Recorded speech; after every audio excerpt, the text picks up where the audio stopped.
Yes, welcome back. This is A RAP CRITIC. I'm your boy Malik 16. And no, I never been arrested for nothing domestic. I'm here with my special guest, my Super Harlem panel. We're back for part 2. This is category 2, where we go over the rap performance on this album. And the album we're talking about is none other than the Harlem classic, Harlem World by Mase. Mase and Bethel. My special guests again, I'm gonna let them introduce themselves. Go ahead. Go first. Hey, my name is Ramel. I've been here on the show before. I've been on a couple episodes before. This is our 4th one. Yeah. And I am Iconic Glow, and this is like my first time being here. So thank you for inviting me to come on. I appreciate that. All right. So yeah, that's Nephew, and you got Glow. You might hear me call them by their government names, Ramel and Simone. It's because, it's fam right here. If you have not already, take a moment to like and subscribe right there, and go visit therapruler.com where you can put your rankings and votes on these albums. Don't listen to us three. Listen to yourself. If you think this album is super duper 5s all across the board, do it. If you think it's 1s, go ahead and do it on therapruler.com. We're going to go into the first dimension. Dimension 1, personality and charisma. Charisma is the thing that makes you want to keep listening to somebody. They pull you in. You don't even know why a lot of times. You're like, you know what? I like this cat. It makes me want to listen to what he's going to say next. And so, do you feel like you got to know Mase on this album? You feel like you got his personality on here? Well, charisma-wise, in the way he explained, yeah, because he shows a lot of like Harlem swag in a way in the songs on the album. Yeah. Okay. Glow? No, I think we got more charisma, but not personality. I think it takes charisma to be able to finesse what he did on this album. I think most of this was more so Diddy and not more so Mase. Because Mase is supposed to be Murder Mase. So I don't think this was a natural personality. I think he has charisma, but he gave us charisma, but I don't think this was his personality. I don't think that if he had a choice, that he would have picked this lane to go down. I don't think he would have went down this road. Had he had creative control, I don't think he would have done this album this way. I can see what both of y'all are saying. I definitely think Mase, he's been accused of being pretty flat as a rapper. And I think over the years, we've gotten to see more, or me personally, I've seen more of Mase's personality from him talking than him rapping. And even on this album, his ad-libs or like little talking parts are where I feel like I got a glimpse of who he is. So stuff that he says at the ends of songs and at the beginning of songs, even skits, the way he talks, like I got more, because on the album it's more like recitation. And I think Ramel said, yeah, he gives you a glimpse of like Harlem swag, especially 90s Harlem. You get it, but that could have been any Harlem rapper. I feel like there's a piece of humor there. Like he uses humor and he has wit, and we'll talk about that more in some of the other dimensions with some of his lines. But Simone hit on a real abstract point when she was like, it takes charisma to pull this off, to pull off such a flat presentation and still. And I think, when people think of Mase, they think of all the imagery around the videos and, but if we were just listening to this album as an audio piece of work, I don't know if you're getting personality and charisma, but that's something for y'all to consider on a scale from 1 to 5. Heartbeats, Ramel, what you giving this on 1 to 5 for personality and charisma? A 3.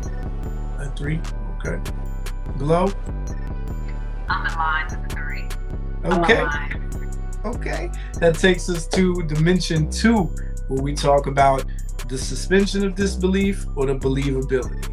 Now, this is Bad Boy. This is the era of like big shiny suits, larger than life. We talked on the No Way Out album how Puffy was talking a lot of mafia talk. We know Bad Boy is not the mafia, but this was still the era of rappers being in love with mafia imagery. Mase doesn't do that as much. Mase keeps it pretty Harlem and pretty New York and, to the ground. And so I don't think this is an album where you're being asked to suspend your disbelief. Like, he's not going into any character. He's telling you this is Mase. He's using his real name. But then that brings us to the ultimate question. How much do we believe Mase with the stuff that he is saying on this album? Is he believable, Ramel? Yeah, for the most part, I believe a lot of the stuff he's saying. Because a lot of the stuff he talks about is like, well, some of it is like flashy stuff. So it's believable in a way. So this is a man who talks about having a different color car every song. Hummers, money coming out of everywhere. And this is his first album, so he already has all this money. When he's not rapping about that, he's rapping about he hit every girl from Grant's Tomb to Cancun. So he's just been getting women. And then he's always talking about how he'll leave somebody's head gushing blood, shooting people in different places. You're saying this is all believable? That part I don't know. Fair enough. Fair enough. I'm gonna take you up the hot seat and pass it to Glow. I would say no. I would say no. Only because he was just so young, you know what I mean? So I honestly think that he is, like, you could have a strong pen game, right? You could write about stuff that you never really experienced. He could just have a really good imagination. So you could be a great writer, you know what I mean? And he's a great writer. He was great at the execution of it all. But at the time that he was singing it and we were listening to it, it was very believable if that was the image of what Harlem was or what it was to be a guy from Harlem.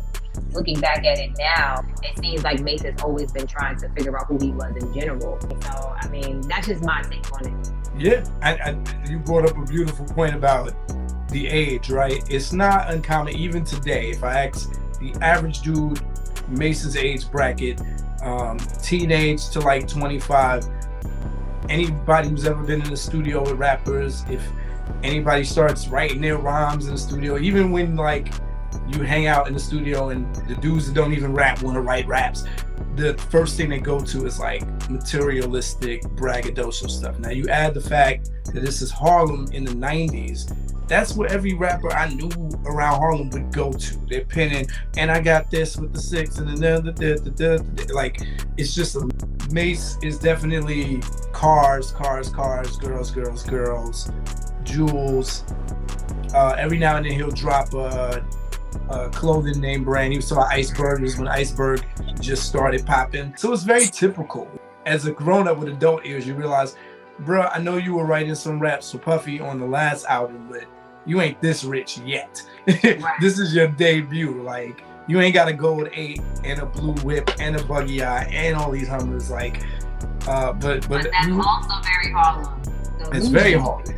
Lion. The illusion of having more than you actually have. Absolutely. It's an illusion. So it really personified that as well. Like, I'm gonna fake it until I make it. Like, I'm gonna tell you I got all of this when I really don't. Like, absolutely. And one thing I can give Mase props for on this is that he doesn't try to give you the illusion that he'll say he been had it, but he doesn't make it sound like he's had it for decades and years.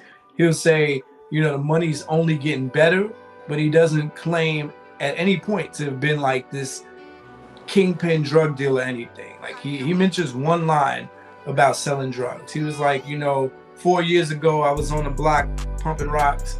That's it. But he never says, yeah, I've been had this cash from selling drugs and I got this. He's like, yo, I got the money now and I'm gonna blow it. Millions, the only thing we in a hurry to make. So that's so Harlem too, because what we all gonna do when we get some money? I know when I get my first couple of, you know what I mean? Right. I'm gonna get everything I wanted. I'm gonna brag about it. We're known for bragging in Harlem. We're known for bragging. We known for being flashy. We known for all of those things. But I definitely respect Mase, and I know I brought up Cam in the last episode, but unlike Cam, who goes out his way to remind you that I did not get this money from rap. What does he say? I got something in pink diamonds, and where I got them from, don't think rhyming. Cam is always telling you, I got it, I got money, I've been had money. Mase is not doing that. He's like, yo, I got it, and I'm reckless with it. So there's the believability for a certain age bracket if you're just, not really paying attention. And I think we're seeing that here. Ramel, who represents a younger contingent, is saying, oh yeah, it's believable, it's flashy. And us, who lived through that and remember when we used to believe rappers, are now like, come on, son. And then when we talk about the violence, Mase's descriptions of violence are a little too turned up to be believable. And I think he's doing that because he's overcompensating. Like on the song with Busta Rhymes, he says, if y'all think I was pop, you'd be surprised when you find out I'm not. We said that. He keeps trying to remind you that he's not the soft, shiny suit image, but he'll put on the shiny suit because he wants to make the money. But because of that, when he's talking about, dealing with haters or enemies, it's super violent. I'll get you got, I'll shoot you in your whip. It was his first album. Right. I mean, he did come back still talking that way. When he got with G-Unit, he was still talking about pulling out guns, and that was after he was passed. Well, I think that's more, I really think he kind of probably leans more towards the violent side, to be honest with you. I really believe that that's probably more of who he is, like the violent side, instead of the pretty boy image that he was portrayed in his first album. I think he's more of like that, like don't disrespect me, I'm not a sucker, I'm not somebody you're just gonna walk up to and play like that. Like that's really what his whole image is. Even like a lot of his freestyles, like the way he can get into a studio and let off like a hot 16 right quick and then like jump on a plane and act like it never happened. Right. That's a level of creativity I've never seen anybody else do. Yeah, I believe what you just said is absolutely true. I just don't know if any of it is realistic. I feel like I don't know how much of that is, yes, Mase will really do that, or if it's that Harlem stuff that you're talking about where it's like, it's that exaggeration quality of, okay, if you give a Harlem dude a pen right now who says they rap, they're naturally probably going to talk about having a harem of women, having 80 guns, and having all the materialistic new stuff. What you think, Ramel? you smiling over here. I think that's true. Because it's true? Yeah. I'm going through the Rolodex in my head of like, even like current, like how many current rappers do we have from Harlem? Yeah, really from Harlem. Like Harlem rappers do not, we ain't have a conscious rapper out of Harlem ever. The closest is me. I'm probably the only rapper I know from Harlem that, and Loaded Lux, shout out to Lux. Yeah, I'm about to say, yeah, we got a conscious, we got like, that's like two people out of how many? And that's after years of ignorance. Lux done ripped so many cats apart with battle raps that he just started getting on this, you gonna get this work, beloved. So it's a flashy town, it's a materialistic town, and it's a you can't punk me town. Heavy on that, you can't punk me. Right. Heavy on that, you can't punk me down. Mase could have rapped about, knocking dudes out with his hand, but it's in rap culture, the easiest thing to go to is the gun line. So I believe, like I said, I'm agreeing with you. I think that is more him than the shiny suit, but I don't know how much of it is true, just because he's good with those lines. So yeah, that's that. What you giving this on a scale from 1 to 5 when it comes to how believable is Mase on this album? Only on this album. 4. All right. Glow? Are we doing half? Yeah. All right, I'm gonna give it 2.5. 2.5, all right. That takes us to dimension 3, the delivery. Now we get into the actual rap technicality. So it's impossible to talk about Mase without talking about the delivery. I think Mase's delivery has become iconic over the years, and Glow touched on this in the first episode where she was talking about Mase kind of pioneering some things with the way he was on the mic. But his voice is a big component of his delivery, and how he uses his voice is what delivery is all about. And I think Mase naturally having a slower drawl for whatever reason, because Mase doesn't really sound like anybody else that you would typically come across in Harlem. That might be partially the Jacksonville, as Simone pointed out. And you know, the rumors at the time, I remember as a kid, once again, they were like, yo, you know he was born slow. Yeah, I remember that. It's impossible to touch on it without touching That's on. a rumor. He just talks slow. He might have been slightly delayed. That's what I said. It was a rumor. It was rumored that there might have been some kind of impediment. So I wonder, like, what created this thing in Mase's delivery? Because there's moments on the album where you'll hear different inflections, and that's what's missing.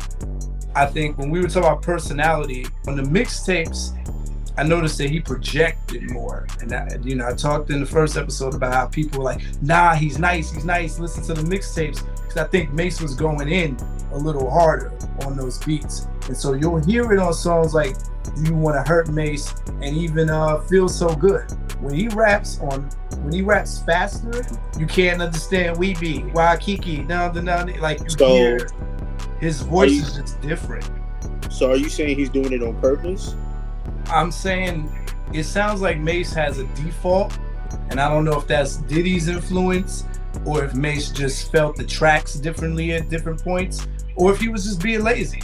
Because when he really wanted to spit, he picked up that everything. He picked up his voice, he picked up his cadence.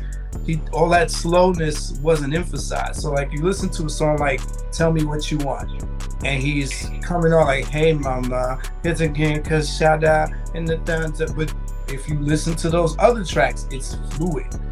But you know Diddy raps slow because Diddy can't rap. Mm-hmm. And that's what I feel like he may have slowed it down. I think he might have slowed Biggie down too, because Biggie rapped a little bit faster too. Yeah.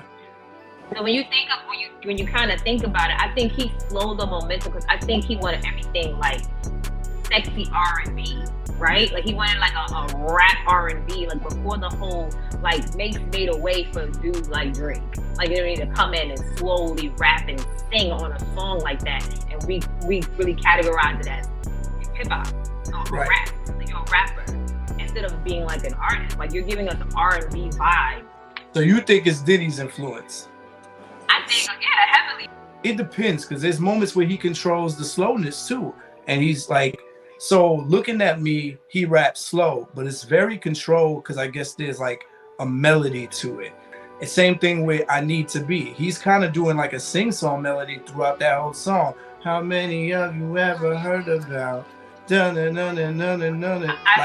sounds all like Diddy to me. When you hear Diddy and you hear a lot of the artists that he produced underneath him, outside of Black Rob, outside of G-Dep, outside of Craig Mack, a lot of it is like he slowed them down like a little bit. And on top of Mase's speed, he doesn't have the most clear voice. We talk about mumble rap now. There's a lot of like, there's a mumbly quality to him on some songs, and that's why the ones where he's clearer, it stands out. And I think he's a little clearer on the songs where he really wants you to like know that he can rap. So Take What's Yours, Do You Really Want to Hurt Mase? And then songs like Love You So and Tell Me What You Want, it doesn't matter if he slurs a little.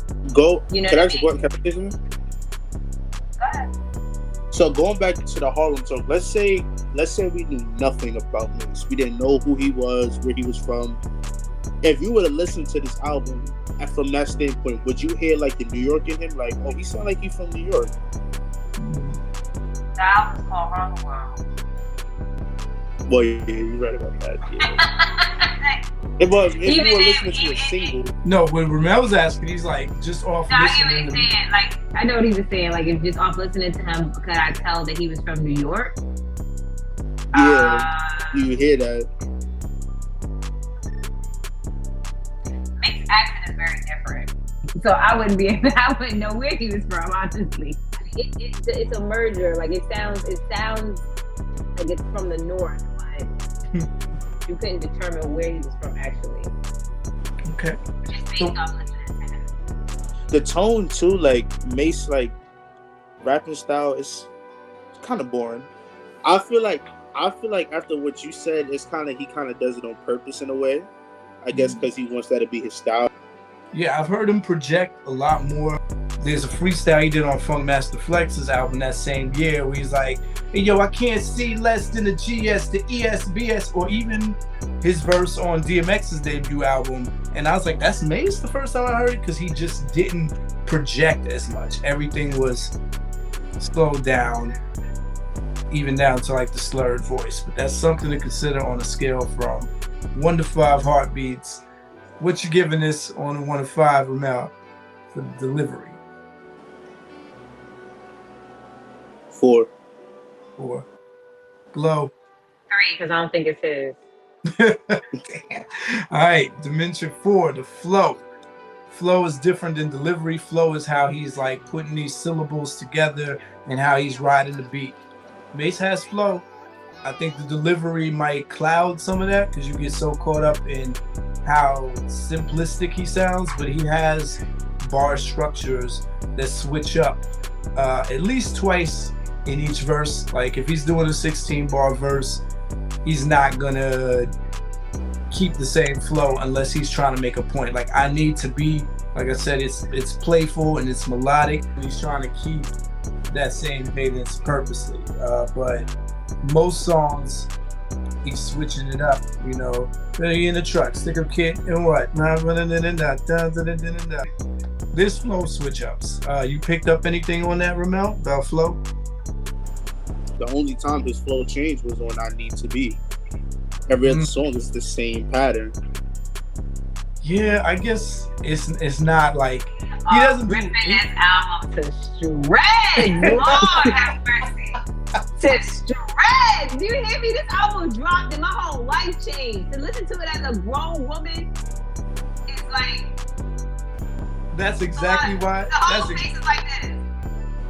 That's exactly why we do this show. This show is to be like, because people will fight you to the death about an album just because it was special when they're 15.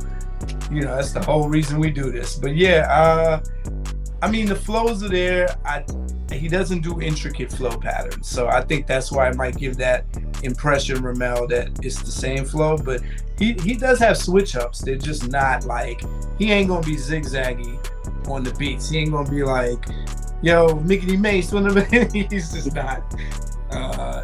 Even though I'll say on a player way, there's like 2 bars where he picks up, he does the pickup flow a little bit. He kind of speeds up with like that little Southern style for a minute, the double time.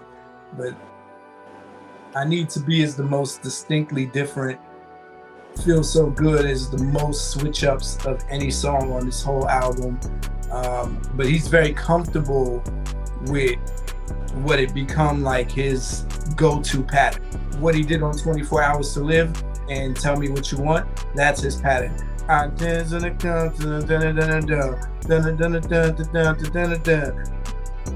his flow.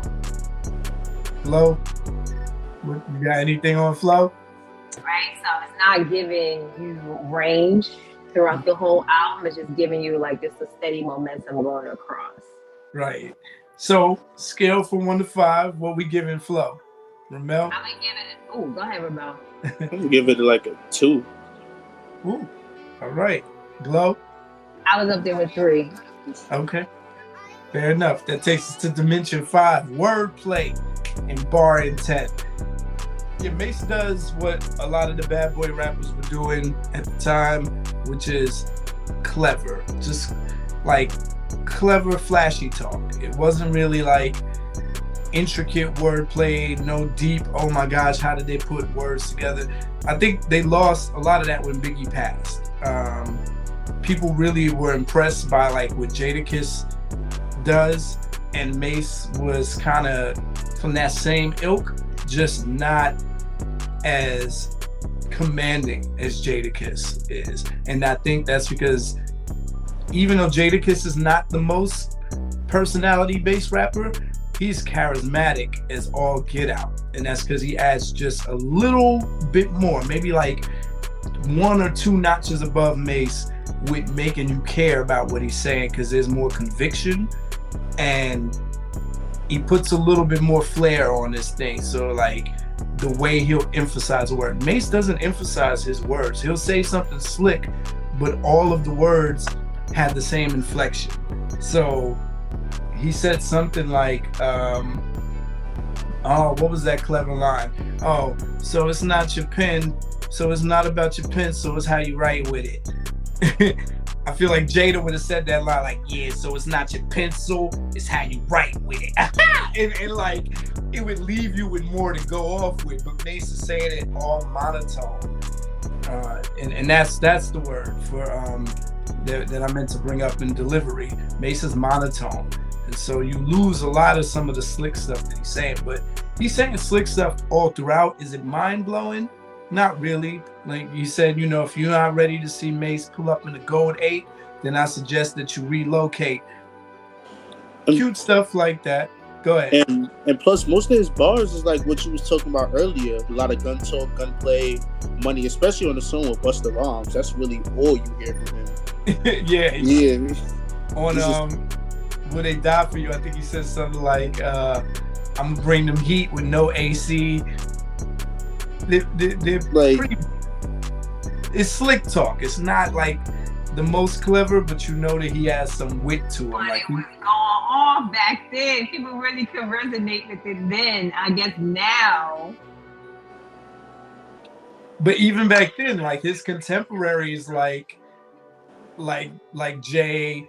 Oh, I brought up the Cheat on You song because they all kind of are using the same flow, but Jay, out of it, he kind of dusts everybody on that song because Jay just has more of his personality injected in what he's saying. They all talk is slick, but Jay is like, I'm Shirley Murdoch. Hope you got a slam lock. Peace. You know, like he's getting cutesy with it. Mase, he'll do stuff like on the first song, Do You Want to Get Money? He says something like, they didn't want a sons and dads. I laugh. I laugh.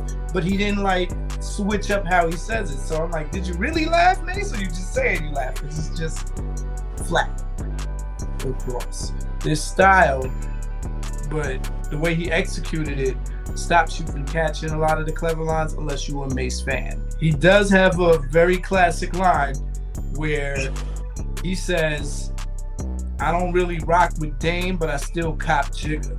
And that's right after he said a clever wordplay line about can't knock the hustle, right? I don't knock anybody because a hustle's a hustle, which I believe fueled the Mase Jay-Z beef that we talked about because we know what happened the next year.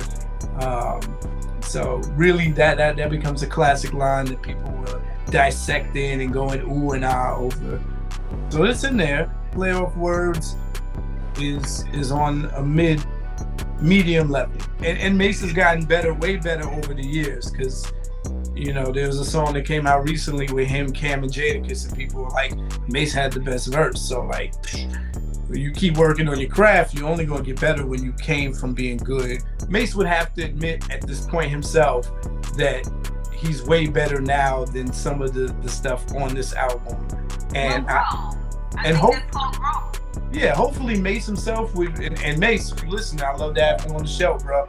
But all right, so for wordplay, on a scale from 1 to 5, that's something for y'all to consider. Ramel, what you giving this album for wordplay? 3. 3. All right, Glow. 3 for 3. All right, that takes us, this is Dimension 6. Punchlines, poetic wisdom, overall quotability. Does Mase have any poetic wisdom on this album? No. No. I mean, he says some stuff. Again, I feel like some of the most memorable stuff Mase says on this album is the talking and not even the rapping. Like, he's like, on the end of Jealous Girls, he's like, women are like buses. There's one every 15 minutes. There's some things he says on Tell Me What You Want about relationships that I thought were memorable. Like, I don't want to see you with a carriage, living average. I don't know. He says something. You feel like we're rapping. Come on, get the rhymes together. You're right. It was a lot with that one. That one was decent. The third verse on that song, do you know it by heart? Because he says something like, you could be my ghetto love prophecy. Oh my God. That's not everyone love you, girl, not just me, right? That's not the rest of it, right? Yeah, I want everyone right? to love you, girl, not just me. Okay. Oh, don't quote me. I wouldn't be able to quote it word for word. Got you. But that's the song you hear. That's how you just go along. You sing along with it. like I'm not rapping bar for bar for the song. I'm just gonna listen to it and sing along. Yeah, I think I might have to agree with Ramel. I don't know. I think Ramel gave it a hard no for poetic wisdom. So then, what is lacking in poetic wisdom? Do we get quotability in the lane of punchlines? Yeah, there's punchlines on here, but the same way as I discussed in the wordplay, they're not dynamically placed where the setups are obvious that they're punchlines. Mase throws them around like he doesn't care if you get them or not. It's all a part of the chain of the verse that he's spitting. So it's like, son, you don't remember we came with no panties? You know how many girls you meet with no panties? Then tell me something that you don't know. Like, if we had sex, you want one dough. Like, he's got him. And he says something like, it ain't that they being cheap, they just broke. Like, he has lines.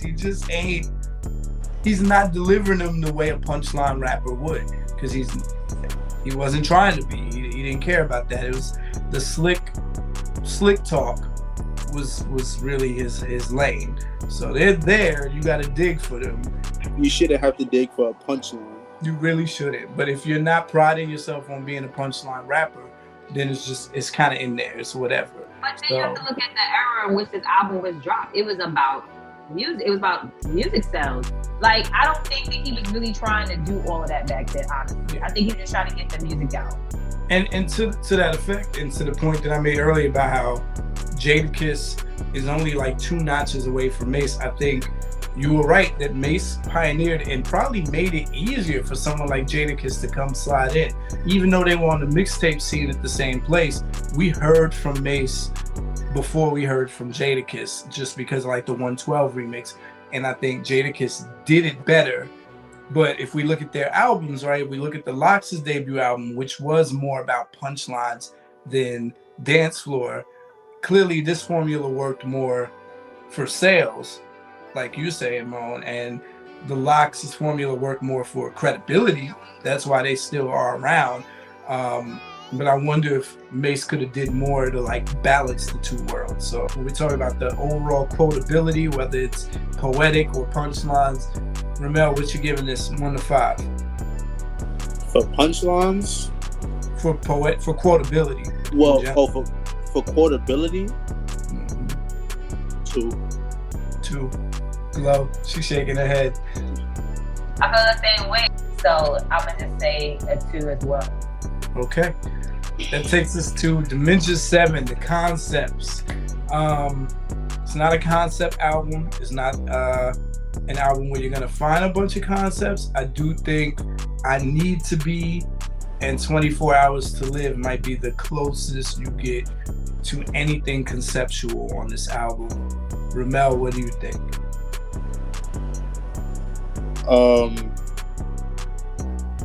Yeah, that's really it. Besides the interludes, those are the really 2 songs that got a concept. 24 Hours to Live, he's talking about what would you do with your last 24 hours. And I Need to Be, talking about being with a female, a girl. So that's really it. Well, I Need to Be, I'm not really sure, and maybe Moan, you could provide clarity. When I listen to it, I'm not sure if he's talking about waiting for a girl to turn legal age, or if he's just talking about a woman in general and the conversation was just a separate setup for it. Because I feel like the point of that song is a woman that's playing hard to get. Like, I want to start, being physical, but I'm not ready to go all the way. Because he doesn't really talk about the age thing on the song. But that gets tricky because that interview led up into that song. So that didn't really transition very well for me, honestly. Yeah. But you're talking about how you found. That's not funny because that was happening a lot back then. Like, I followed her to school. She's in school. And then you start this next song and you're alluding the listener to believe that you're talking about a separate woman other than the little girl that you just followed to school. That transition translation didn't go over well to me. So I couldn't understand who he was talking about. Yeah, because that third verse, it just gets raunchier and raunchier as you go. By the time you get to the third verse, he's talking about butt cheeks and ice, and then all of a sudden, if you give me a disease, I'm going to kill you. I think you hit it on the nose, because that segue leads you to believe that he's rapping about being with an underage girl and being disgusted that he's finding this out. But it's really just a song about pressures of sex, like wanting to get down, but not. Then he contradicts himself. He talks about in one verse how he's not going to have oral sex. And in the other verse, he's like, yeah, you know, I do that oral sex good. I'm like, bruh, you're all over the place on this song. But it's a concept. He's not just rapping about women in general. He's not rapping about being a pimp. It's like almost a story. So it's a loose concept. But 24 Hours to Live, like Mel pointed out, definitely conceptual from beginning to the end. Shout out to whoever came up with that concept. And what makes it special is that everyone is giving their own take on it. We talked in video one how it's all kind of the same subject matter. It's all like, ooh, I'm gonna commit a crime before I die and I'm gonna kill people. But at least you're getting different shades of it because everybody's a different person. Styles cares about his brother, Black Rob cares about his children. 24 Hours to Live is such a classic song and it's such a big concept that you could argue you don't really need much more than that. Something to consider on a scale from 1 to 5 heartbeats. Ramel, what you giving this for concepts? A 2. A 2, wow, okay. Glow? I'm gonna give it a 3. A 3, okay. All right, that takes us to the content dimension. So we got external content, dimension 8. And that's how much Mase is talking about things outside of him. Not just his feelings and his view, but like the world, the hood, life, politics, anything like that. Do we get any of that from Mase on this album?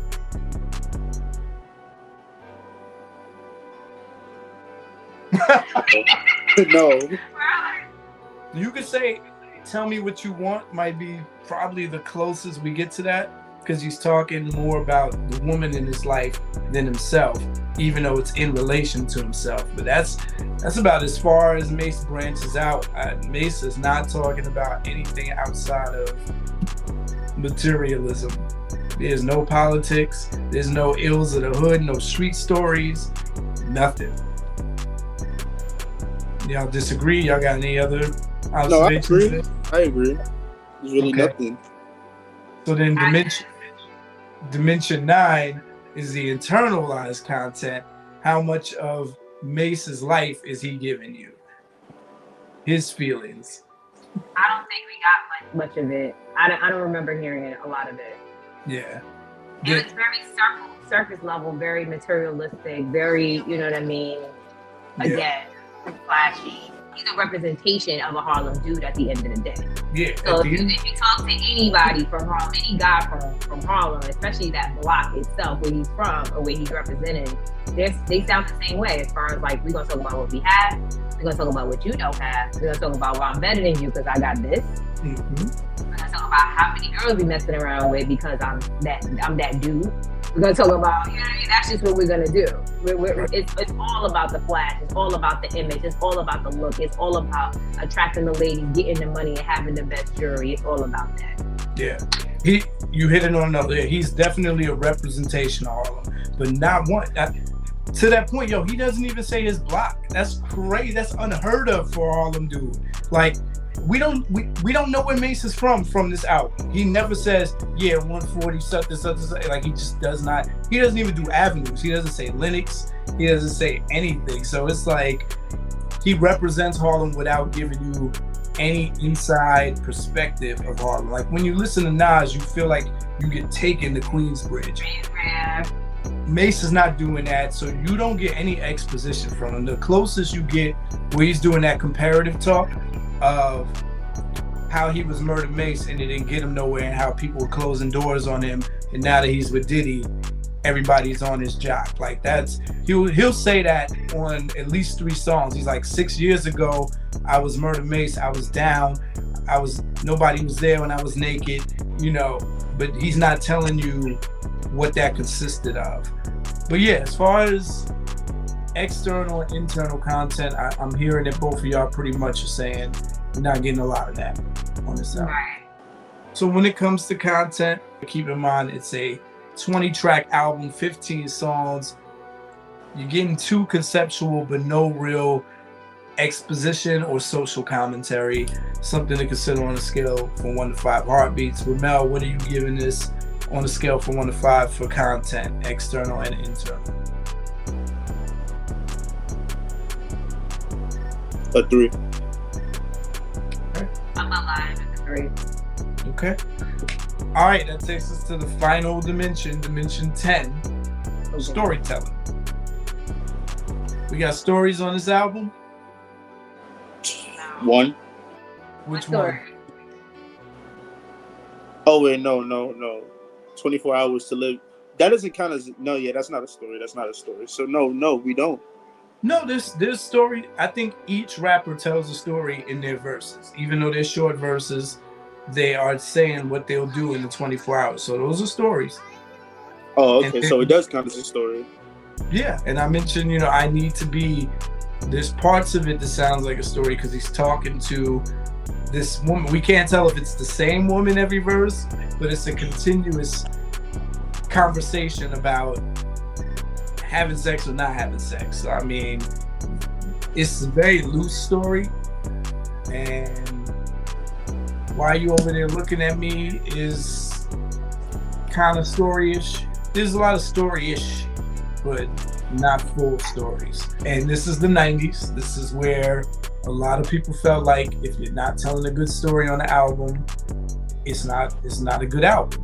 And Glow already pointed out in episode 1 that the album itself is supposed to tell a story, and it doesn't do that. So there's no cohesive story to the album, and there's not many stories on the album.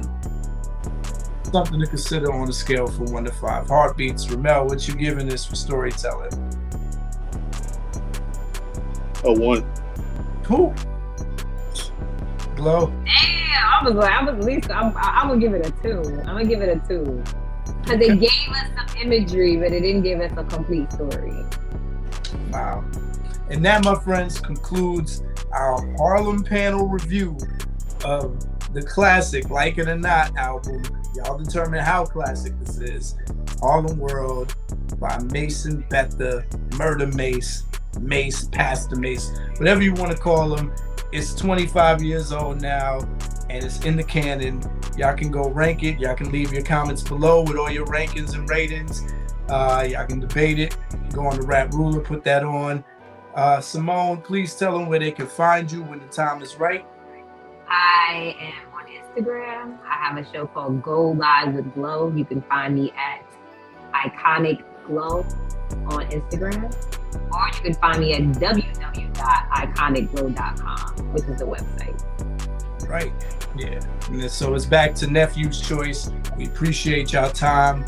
Once again, I want to thank my special guests, Ramel and Simone, aka Nephew and Glow.